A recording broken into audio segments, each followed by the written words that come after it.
সম্মানিত দর্শক এবং শ্রোতাবৃন্দ, আমি যশোরী আপনাদের সকলকে জানাই সালামুন আলাইকুম। প্রথমে আপনারা একটু শুনে নিন। অনেকেই বলে কোরআনই যথেষ্ট, হাদিসের প্রয়োজন নাই। মূল কথা হচ্ছে এই যে এই কথার মধ্য দিয়ে আপনি কোরআনকে অস্বীকার করেছেন।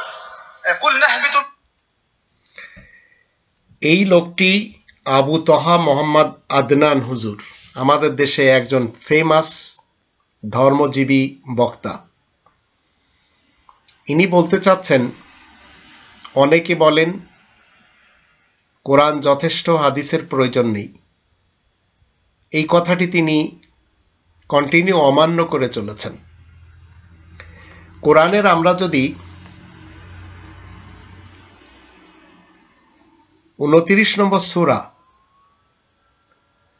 আল আনকাবুত এর আয়াত নম্বর 51 দেখি, সেখানে আল্লাহ তাআলা কি বলছেন, আর এই আয়াতটিকে সামনে রেখে আবু তহা আদনান হুজুরের স্টেটমেন্ট কি ছিল সেটি একটু চেক করে নেবেন, তাহলে বুঝতে পারবেন যে আদৌ আমাদের এই সব হুজুরদের পিছনে যাওয়া উচিত কিনা।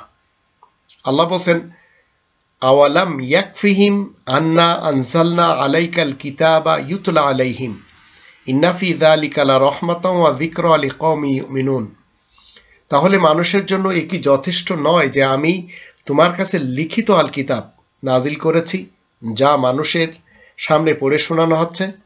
নিশ্চয় এই লিখিত গ্রন্থে রহমত এবং উপদেশ নিহিত রয়েছে মুমিন কওমের জন্য।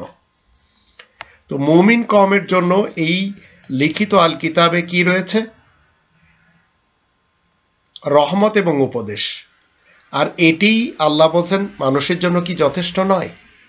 কিন্তু আবু তহা আদনান সাহেব বলছেন না, এটি যথেষ্ট না।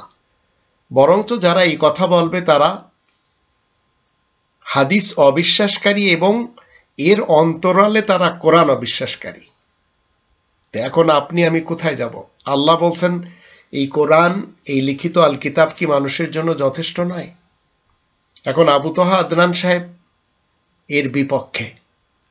এখন আপনি কোরআনের পক্ষে আসবেন না আবু তহা আদনান সাহেবের পক্ষে যাবেন? আপনাকে চিন্তা করতে হবে আপনি কোন দিকে যাবেন।